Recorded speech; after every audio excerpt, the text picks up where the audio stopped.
हा व्हिडिओ आपल्याला आवडल्यास लाईक करा, कमेंट्स करा आणि शेअर करा। मशाल न्यूज नेटवर्कमध्ये आपणा सर्वांचं सहर्ष स्वागत। आज आपल्या न्यूज रूममध्ये आलेले आहेत कुणबी सेना प्रमुख सन्माननीय श्री विश्वनाथ पाटील साहेब। नमस्ते। आणि शेतकऱ्यांच्या प्रश्नांवर त्यांनी नुकतीच किसान आक्रोश यात्रेची हाक दिलेली आहे। लवकरच ती यात्रा सुरू होते आणि पूर्ण जिल्हा ही यात्रा ढवळून काढणार आहे। या यात्रेबद्दल माझे काही प्रश्न आहेत, काही समाजातील लोकांचे प्रश्न आहेत, काही जनतेचे प्रश्न आहेत, काही शेतकऱ्यांचे प्रश्न आहेत आणि या प्रश्नांवर आपण त्यांच्याशी चर्चा करणार आहोत। मला त्यांना पहिला थेट प्रश्न आहे की पाटील साहेब, आपण नेते काँग्रेसचे आहात आणि यात्रा सर्वपक्षीय काढताय, नक्की याला सर्वपक्षीय स्वरूप येईल? सर्वप्रथम मला आपण या ठिकाणी बोलावलं आणि माझी भूमिका जी मांडायला संधी दिली त्याबद्दल मी तुम्हाला धन्यवाद देतो। आपण नेहमीच अभ्यासपूर्ण सगळ्या प्रश्नांकडे पाहिलेला आहे आणि त्यामुळे आज मला इथे माझी भूमिका मांडायला मिळते हे मी माझं भाग्य समजतो। प्रामुख्याने आपण किसान जनयात्रेच्या संबंधामध्ये आता या ठिकाणी आक्रोश यात्रेच्या संबंधामध्ये उहापोह केला। स्वाभाविक आहे की मी आज काँग्रेस पक्षाचा महाराष्ट्राचा जनरल सेक्रेटरी आहे, अखिल भारतीय काँग्रेस कमिटीचा AICCचा मेंबर आहे, काँग्रेसच्या प्लॅनिंग समितीवर आहे। परंतु आपण एक पार्श्वभूमी माझी लक्षात घेतली पाहिजे की ह्यापूर्वी BJP मध्ये 25 वर्ष काम केलेलं आहे आणि केवळ राजकारण करून शेतकऱ्यांचे प्रश्न मिटतील असं मला स्वतःला वाटत नाही।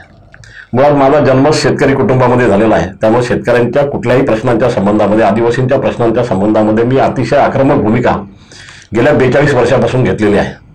आज प्रामुख्याने 10 मागण्याबरोबर घेऊन माझी ही आक्रोश यात्रा, शेतकऱ्यांची आक्रोश यात्रा, त्याचा 5 तारखेपासून विक्रमगडपासून आम्ही प्रारंभ करीत आहोत।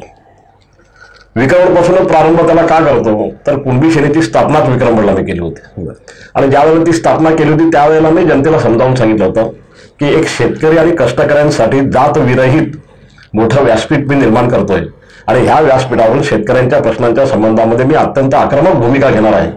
आणि मला सांगायला आनंद वाटतो की आज कुणबी सेनेला जवळजवळ 19 वर्ष स्थापनेला झाली।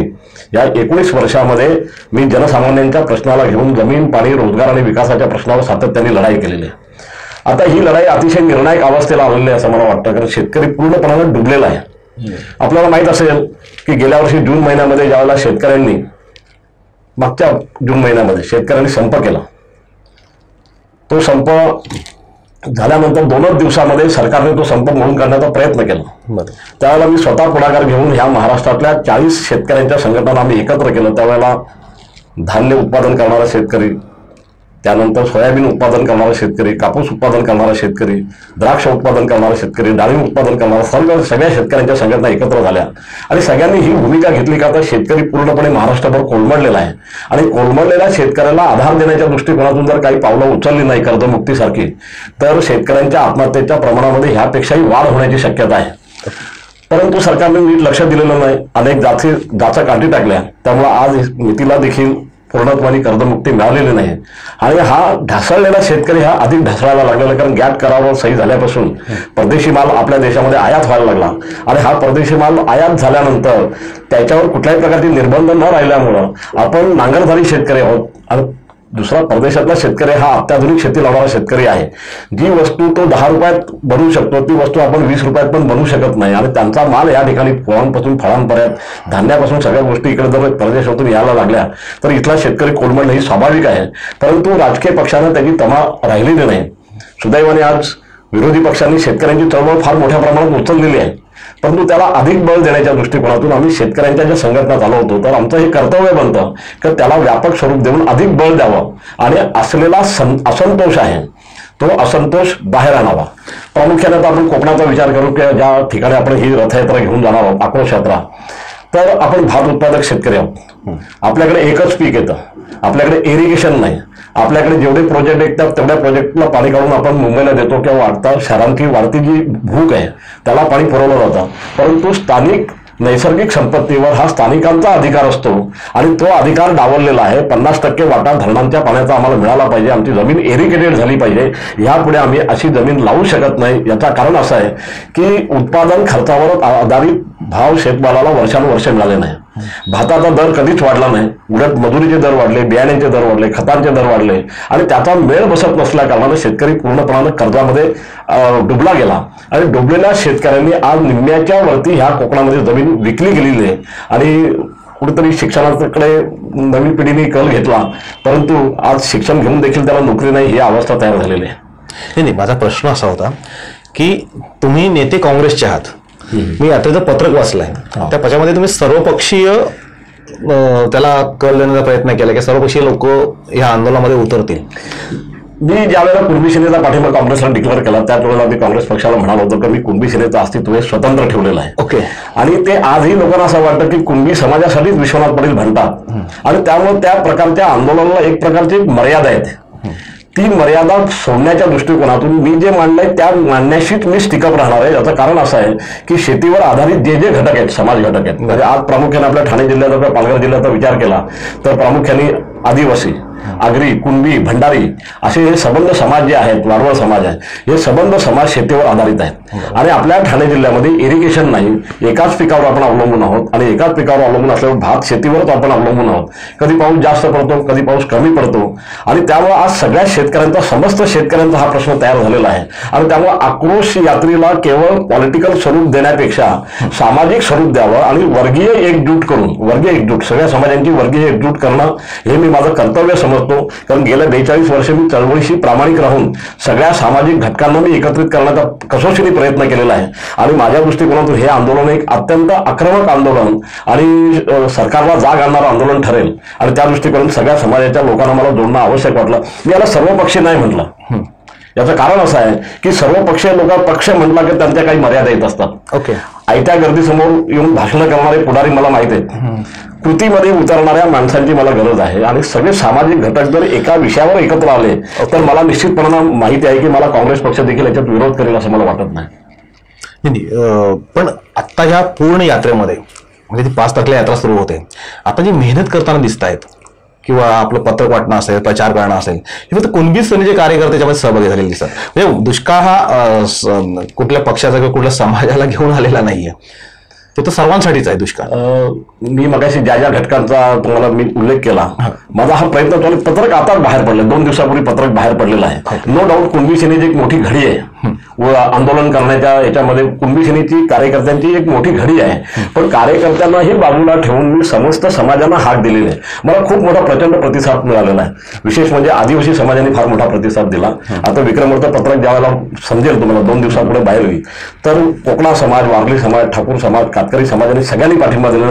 त्यांची लिडरशिप या सबंध यात्रेमध्ये सहभागी होणार आहेत आणि झालेले आहेत. प्रत्यक्षात आज ते मैदानामध्ये फिरतायत.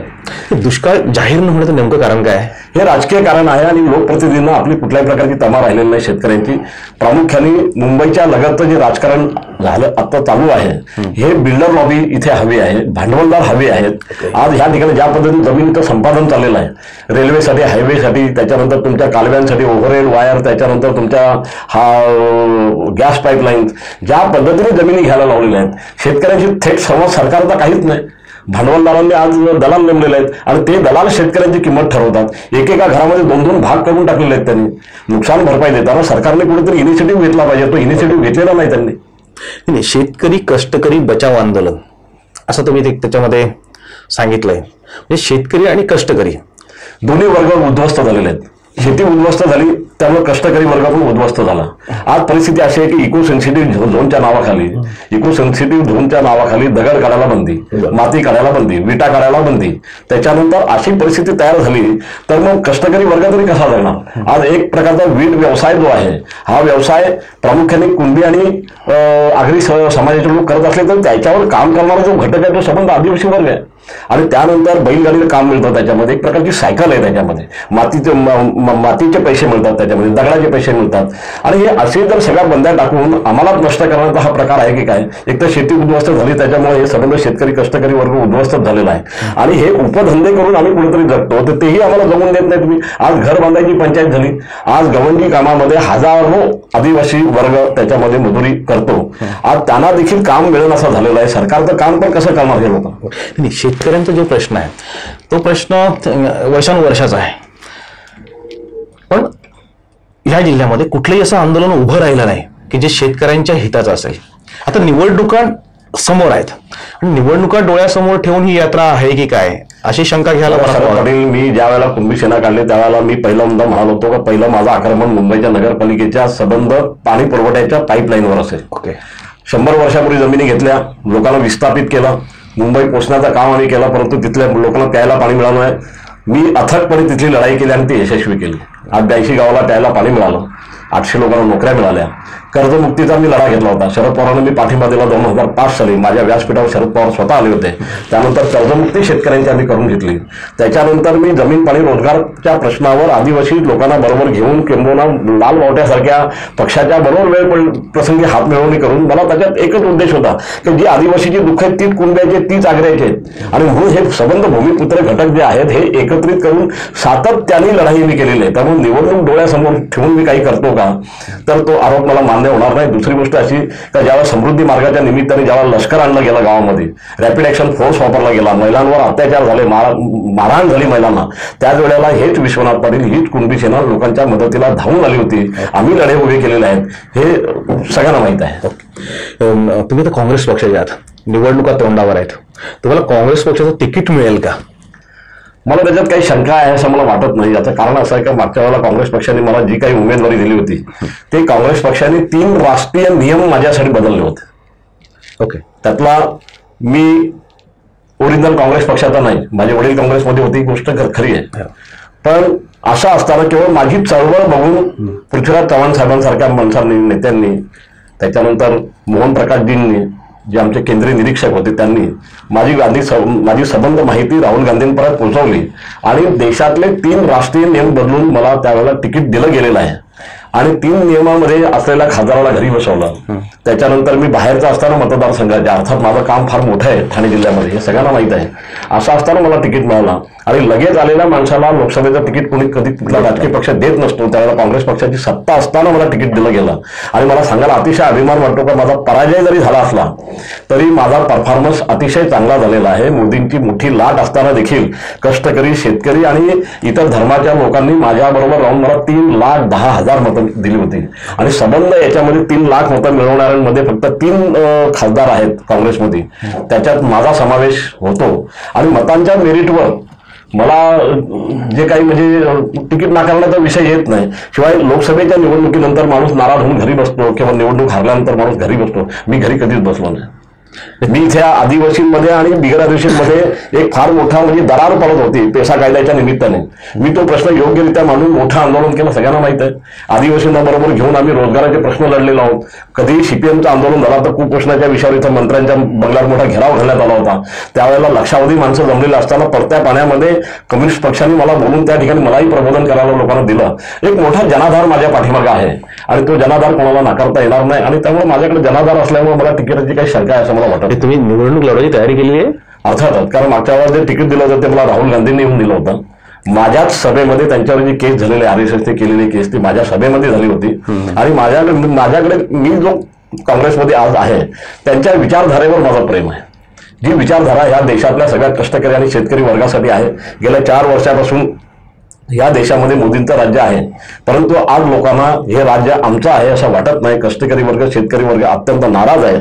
आणि ह्या परिस्थितीमध्ये जर आपण खऱ्या अर्थाने लोकांच्या बाजूने उभे नाही राहिलो, केवळ निवडणुकीचाच विचार करत राहिलो तर ती गोष्ट मला स्वतःला कार्यकर्ता म्हणून खटकत राहील. आणि म्हणून ह्या म्हणजे किसान आक्रोश रॅलीचं मी आयोजन केलेलं आहे. आणि ह्या रॅलीला प्रचंड प्रतिसाद ज्यावेळेला ती सुरू होईल त्यावेळेला आपण बघणार आहात.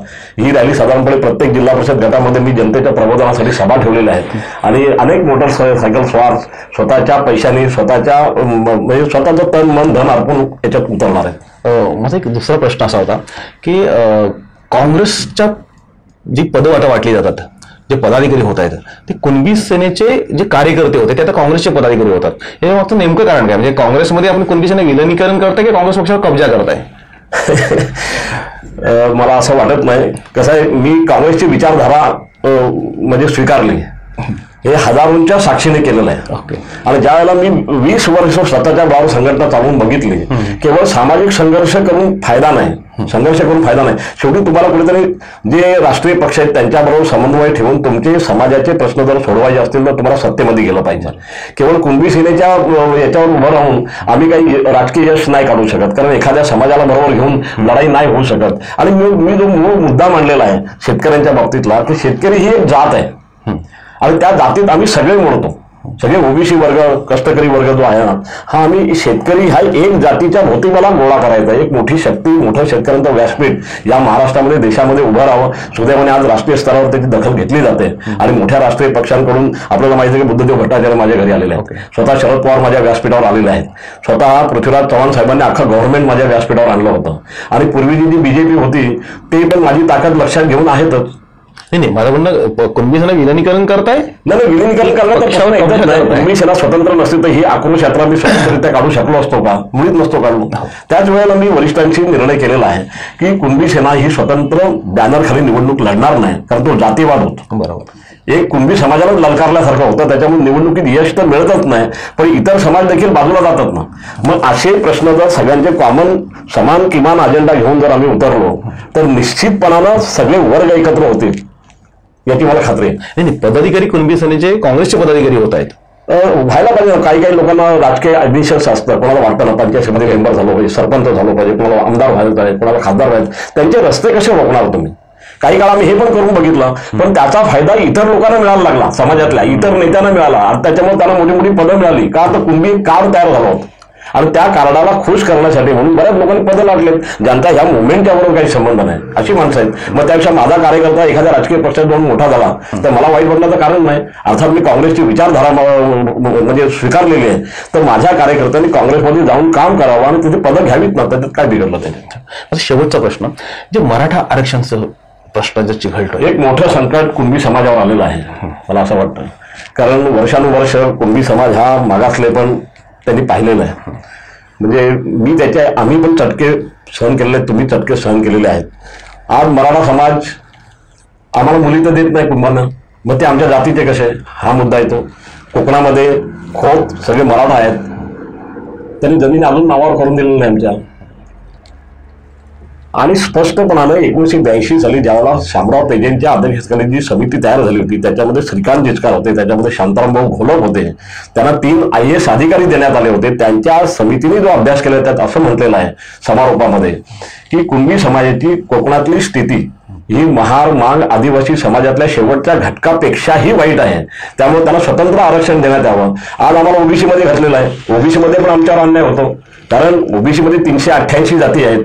अजून मंडल आयोगाने शिफारस केलेल्या 100 जाती याच्यात येऊ घातलेल्या आहेत. अशा वेळेला हा मराठ्यांचा लोंढा जर ओबीसी मध्ये आला तर कुणब्याला वर मान करायला जागा राहील असं मला वाटत नाही. तरुणांना फार मोठी हे आव्हान आहे असं मला वाटतं. परंतु याच्यामध्ये वर्गविग्रह किंवा जातीयतेची भांडण लावून देण्याचाही प्रकार मला दिसतो आणि हे सत्ताधारी पक्षाचं लक्ष दिसतं. त्यामुळे आम्ही अतिशय अभ्यासपूर्ण ह्या सगळ्या विषयाकडे बघतो. उगीच आताताईपणे काहीतरी मोर्चे काढायचे, काहीतरी चॅलेंज करायचे एखाद्या समाजाला, हा माझा स्वभाव नसल्या कारणाने मी वेट आणि वाटच्या भूमिकेमध्ये आहे.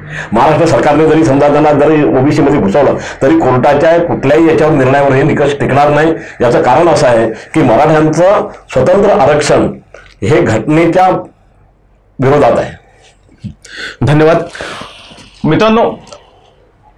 जी शेतकरी आक्रोश यात्रा या पूर्ण दोन्ही जिल्ह्यामधून जाणार आहे, पूर्ण दोन्ही जिल्हे ढवळून निघणार आहेत आणि या यात्रेचं जे किसान आक्रोश यात्रा आहे याचं जे नेतृत्व आहे ते विश्वनाथ पाटील साहेब करणार आहेत. त्यांच्या पाठीशी सर्वांनी उभं राहावं असं आवाहन केलं जात आहे. मी मुद्दाम मशाल न्यूज नेटवर्कच्या माध्यमातून सांगेन की या जिल्ह्यामध्ये असंख्य प्रश्न आहेत आणि हे प्रश्न घेऊन कोणीही उभं राहत नाही. म्हणजे एकही लोकप्रतिनिधी शेतकऱ्यांच्या प्रश्नावर उभा राहिलेला आपल्याला दिसत नाहीये. पालघर जिल्ह्यामध्ये फक्त 3 तालुक्यांमध्ये दुष्काळ जाहीर झालाय. बाकीच्या तालुक्यांमध्ये दुष्काळ जाहीर झालेला नाही आणि तरीही सगळं सामसूम आहे.